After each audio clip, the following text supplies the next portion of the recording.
Yang ingin paling terbebas dari ya, hukum kah atau bagaimana? Kalau mau terbebas dari hukum sudah pasti. Kan begini, kami beranggapan bahwa penersangkaan itu tidak justified, melanggar undang-undang, bahkan melanggar hak asasi manusia.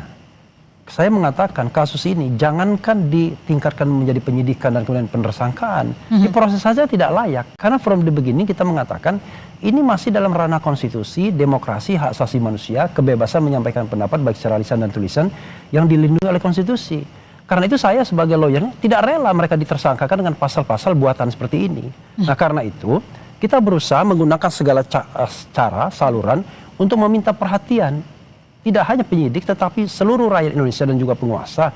Jangan lagi terulang yang seperti ini. Terlalu banyak korban-korban mereka ditersangkakan ketika mereka bicara untuk urusan publik. Seperti kata Rocky Gerung misalnya. Apa salahnya seorang warga negara bertanya kepada kepala negaranya?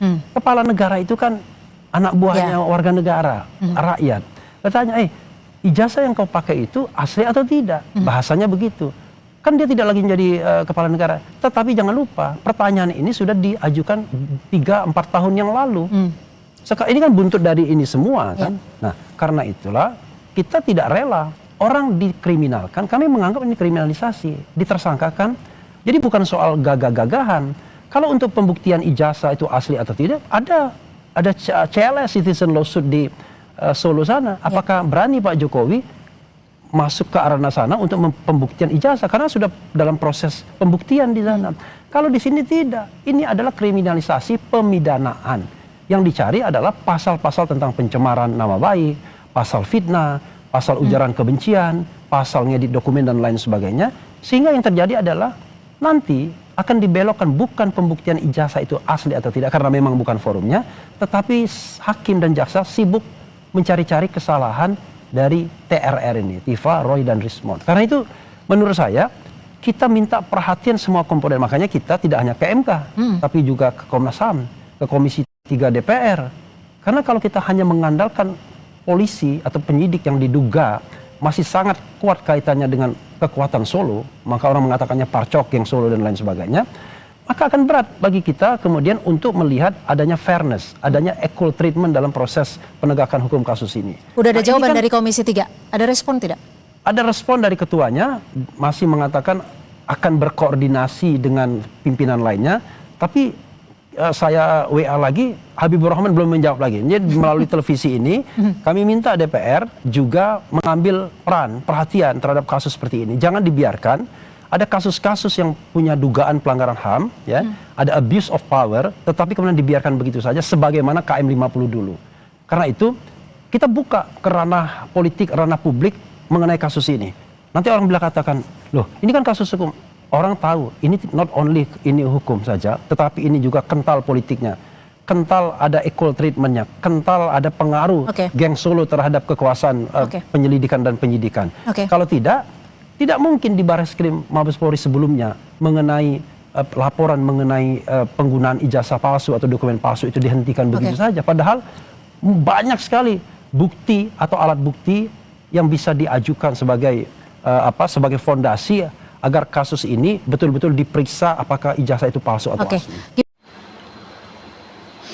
Melihat pernyataan Refli tadi, terlihat jelas ada ketakutan untuk melanjutkan kasus ini ke persidangan. Karena mengapa? Ia mengatakan bahwa penetapan tersangka itu tidak sesuai karena masih dalam ranah demokrasi,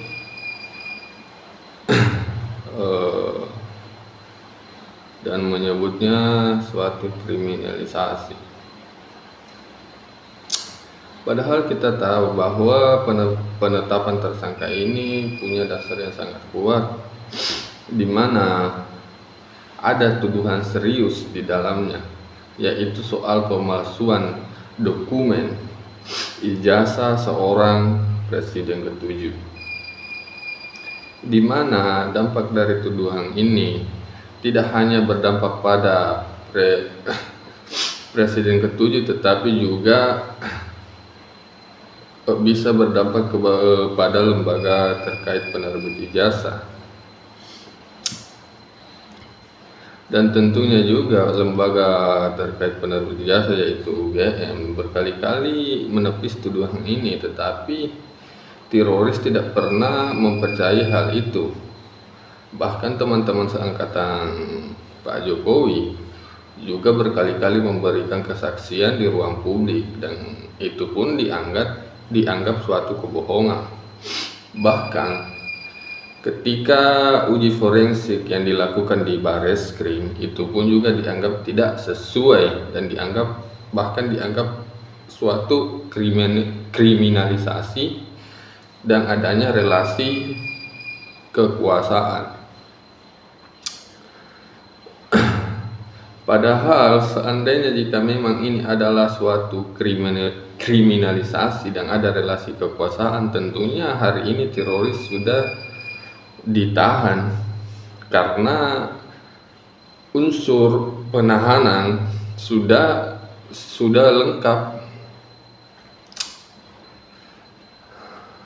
Tetapi yang kita lihat hari ini kan teroris masih berkeliaran kemana-mana, masih mencari pembelaan di mana-mana, dan terakhir ke MK. Dan yang ini tentunya bukanlah suatu pembungkaman demokrasi, apalagi disebut kriminalisasi dan ada disebut juga relasi kekuasaan. Tentunya itu sangatlah keliru, karena jika kita melihat aturan yang ada, seharusnya teroris ini sudah dilakukan penahanan. Nah, jadi kalau dikatakan ini adalah suatu penetapan tersangka yang tidak sesuai karena adanya kriminalisasi dan pembungkaman demokrasi, tentunya ini sangat-sangatlah keliru. Jadi saya kira ini hanyalah suatu pernyataan, adalah suatu narasi untuk melakukan defensif ya. Karena saya melihat mereka ini seperti ketakutan untuk masuk ke persidangan.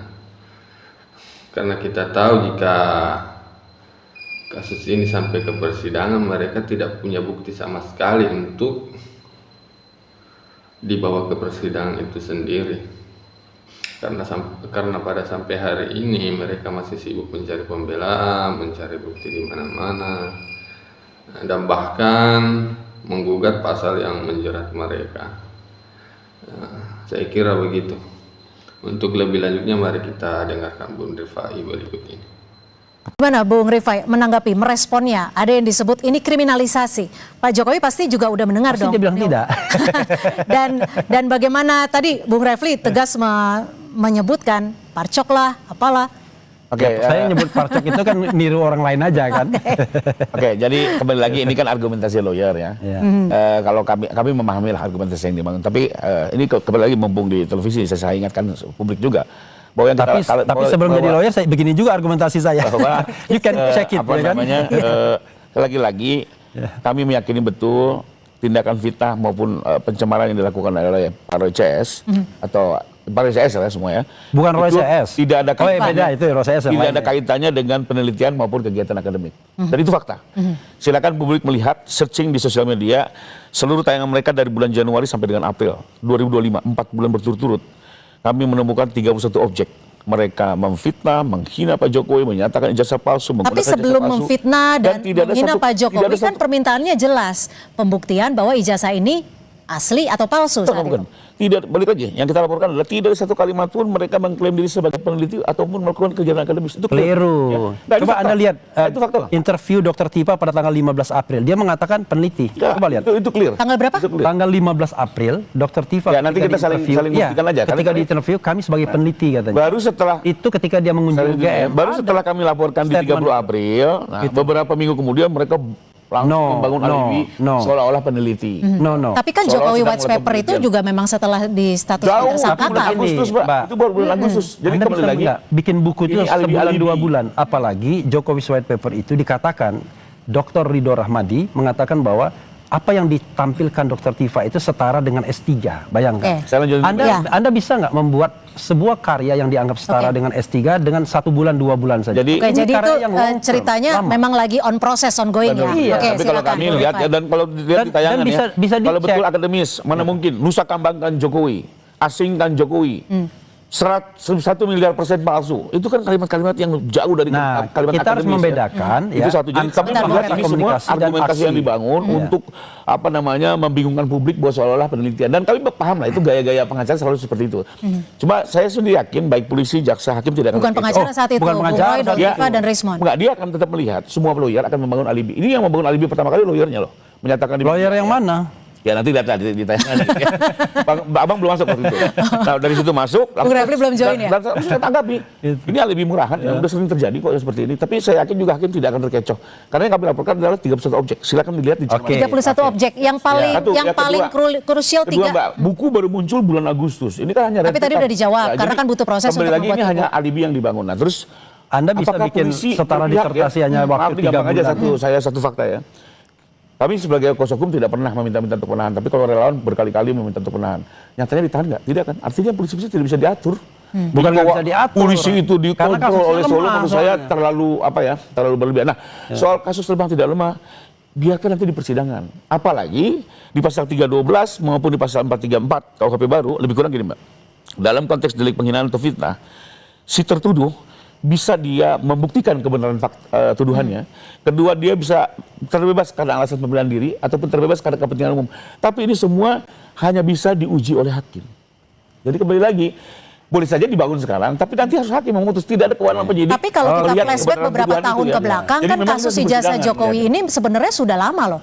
Sudah lama dan sudah selesai, sudah clear, udah Nggak nggak ada masalah. selesai. Tapi Gimana nggak- selesai? Ini kan dibangun lagi ya, secara Nggak selesai. setelah beliau turun, Tidak pernah selesai. diangkat lagi tanpa. Sekarang Pak Jokowi akan menampilkan ijazahnya di pengadilan. selama ini juga sudah ditunjukkan di mana-mana. Oke. Nggak ada. Tapi yang pasti, Nggak pernah kami tidak mungkin Dia pernah tunjukkan ditunjukkan. 15 kepada para tersangka yang kami Itu laporkan kan palsu lakukan tidak juga. akan fitnah, Mbak. Nggak mungkin. Oke, gimana Kenapa? Bung Karena kalau Refli? kami Ya, tunjukkan, oke. langsung mereka tuding palsu dan pada saat Oke, palsu, apa yang mau Oke. delik ditanyakan? itu menjadi lemah. Apa yang Tapi mau kalau ditanyakan? asli, Apa yang mau maka fitnah ditanyakan? terbukti.